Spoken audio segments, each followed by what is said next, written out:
Hey guys, it's Athena. I don't even know whether to say hey guys because I'm not sure who I'm going to share this with. I don't know if I'll actually post it.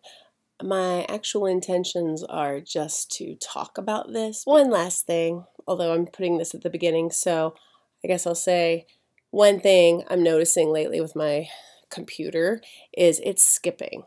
When I do the playback, I'm noticing glitches, and they're often in important moments, but sometimes they're not. Like, it was in the first minute of this recording, I was talking about how I can't write very much because my hand has been hurting a lot lately. I've had some thumb issues. I don't know if it's carpal tunnel or if it's just the fact that I'm going to be 50 in a couple years, but my hand hurts and writing hurts. And so I mentioned that, but there's a little hiccup in it. So anyway, just wanted to say that. The light is funky. Lately, my itch to write very much, and I want to record it. I will probably type it up at some point so that I can have a record of it for my journal. Last night was really insane for me. I went to this meetup group, and they called it Ancestor Reunion or Ancestors Reunion, and it was literally a circle of, it had to be 15 or less people. There were 3 mediums who can channel, they allow themselves to be momentarily possessed at times. They can talk to your guides or sometimes your ancestors or whomever comes through. It was the craziest, most interesting experience I have ever been a part of thus far. It was only supposed to be 2 hours. It was nearly 3 hours before I actually got out of there, which was 10 o'clock at night when I was heading home. Once I went to bed, I had a really hard time sleeping, and then I had dreams all night that I was possessed or that I accidentally brought home an attachment, which, if you believe any of this stuff, it's a distinct possibility because according to the mediums, that place was crawling with attachments last night. And at least 2 people, one big time, came in with issues and some really dark shit all attached to them. And all 3 of the mediums at different parts of the night worked to get the entity off of her. And at one point they threw it at me. So I was like, well, damn, don't sit right next to one of the mediums if you ever do this again. So I'm not very sensitive at all. I sometimes pick up on things, but for the most part, I don't feel very sensitive at all. So if I did bring anything home, I don't know it yet. I will say this is Palo Santo, if I'm saying it right, burning, and I used some this morning and saged all my stuff, or I didn't sage, I used that stuff. I smudged all of my clothing that I wore last night and my whole self, the room, said some prayers, had some windows open, yada yada. So I wanted to share the notes I took because there's a bunch. And again, I don't even know if I'll share this. So here we go. When they finally got to me, by the way, no one from my family came through yet again, which is very sad and frustrating. I kind of was begging my mom beforehand, please, please, please. But then again, I gave her short notice, and I just don't think that's her jam. She would have been really uncomfortable. There's no way, and her living self would have been there. So I don't think it's really her thing because it was out there. It was not too out there for me, but I would say for pretty much anyone I'm related to. I think it would have been like deal breaker. Let's get out of here.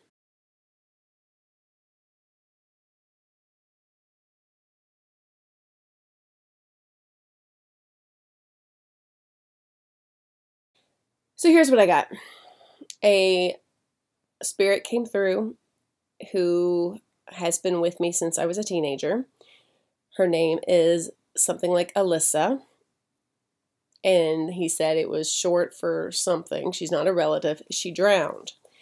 She saw me at a public space near water back when I was in my teens. There is a image that popped into my head when I went to the lake a couple times with some friends, and one time in particular with my boyfriend who became my first husband. But then when they said that she noticed me because I looked sad at the time, which I kind of find that hard to believe because I was a peppy ass hyper kid teenager, especially when I was dating my boyfriend, because I was really happy with him, especially when I was like a teenager. There was a time I went before that maybe I was uncomfortable. I know at least once I went with a group of friends and I probably didn't have a good time. Maybe it was then. I wish I could read my writing. Basically, if I can pray for her release and her elevation, then she will work for me like a guardian angel, which is kind of cool.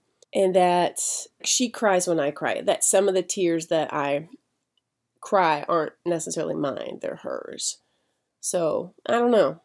That did not ring a single kind of bell with me, but it was still interesting, and I take it seriously enough that I think I'll do a little ceremony, a little ritual for her soon, and try to release her and pray for her. There's another person I have to do that with. A little bit more. She saw something of herself in me, so she was attracted to me, and she's like a sister in sorrow. It's time for me to move on, to let that sorrow go, to let her go. And there was a message that I need to fix my eyes and stop worrying about what I look like or about body or hair or whatever. I can't see my own beauty because I need to fix my eyes. And then, I don't know if this was still her talking, it went to the message, don't give up your dreams. And the medium who was speaking to me asked me if I used to be a writer, or did I used to want to be a writer? And yeah, I totally wanted to be a writer when I was younger. And I used to write a lot. He said, do that. Start a blog if you need to. I won't be doing a blog, I promise you. I could see vlogs. Create a community. Believe in myself. Write emotion as it's real. There is a community who wants to hear what I have to say. You will heal people. People are listening or reading. I thought that was pretty interesting and appropriate right after the video I just put out 2 days ago that involved tiptoe check. So that was interesting. Okay, then later, an hour later, it came back to me. And this time it was a spirit guide who was a horse of some sort. He was not human. He was male. He said kind of a draft horse. I'm not sure what that is, but he said kind of a big head and big hindquarters. But things like, it doesn't matter what it looks like. But his message is, I am going somewhere. I am going to be traveling. There's a journey, something about my past and my family. Go there, overcome what was, so today is clean. And they even said, start saving your money. Next summer, you will go on a journey.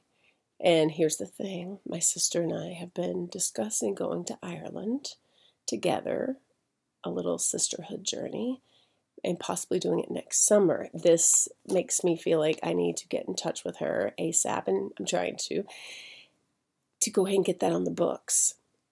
I don't know what could possibly be healed by me traveling there with her, but I'll take it for what it's worth here. I need to look into possibly astral travel also, which is cool. I do dream very vividly, so I'm thinking at night I've been doing that.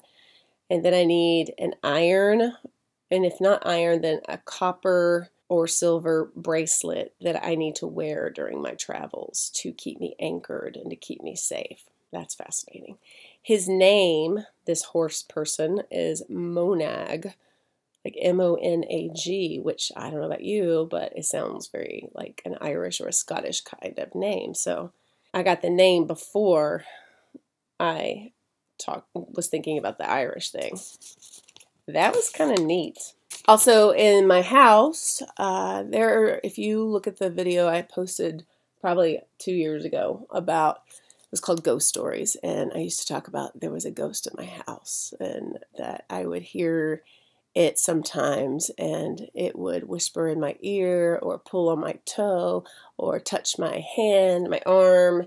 And the last time I remember it woke me up because it was doing this to my arm, and I heard children's giggling in my ear. And when I got sober, all of that stuff ceased. I mean, I think it probably ceased before then, but I really wonder if my drunkenness invited in energies and made me more open to that stuff, whereas now maybe I'm more shut off. I would have thought it would be the opposite, because I know for some people, I know mediums who, which I'm not, but who say you have to keep your vessel clean, because if it's polluted, you can't channel. So maybe it has nothing to do with me.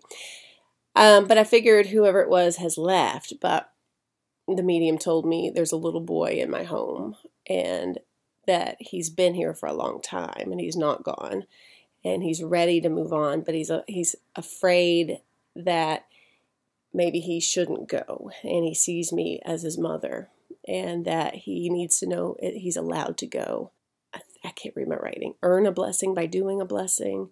He will take a hurt with him when he goes, and so releasing him will benefit him and me. So I will be including him and the Elissa, and maybe in the dark moon, letting them go. And the dark moon is probably tomorrow.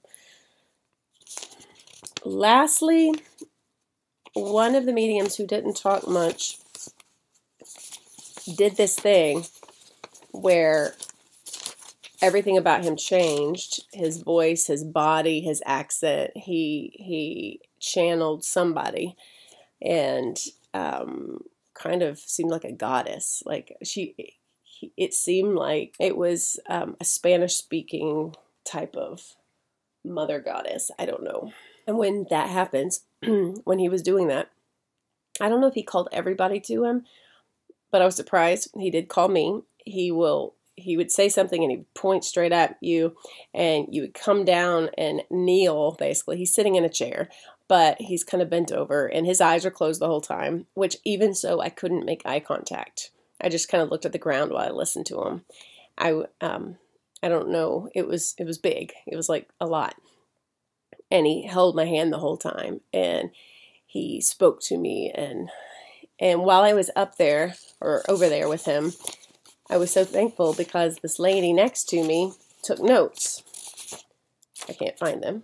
They're in my lap. When I got back to my seat, I saw she had filled up a page with notes. So how wonderful was that? And here's what she wrote.